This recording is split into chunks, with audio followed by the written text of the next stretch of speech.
Bu çekib qalmışam. Yox, narahat olma, narahat olma.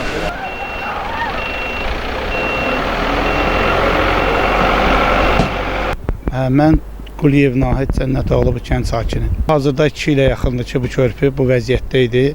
Bütün aidiyyəti üzrə qurumların xəbəri var idi.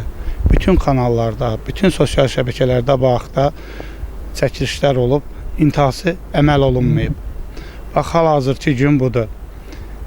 Fövqəladə hallar gəlincək, kənd cəmaatı üstünə beton qırıqları uça-uça yenə cənazəni çıxartdılar buradan. 3 uşaq başsız qalıb. Məyər bu şey lazım idi ki, bütün dövlət qurumlarının xəbəri olarkən bu vəziyyət niyə yaranmalıdır? Bəli, əməl olunduğu da ki, odur. Görükür, keyfiyyətsiz bir xırda yamaq qoyublar, o da bu vəziyyətə gətirdi, çıxartdı.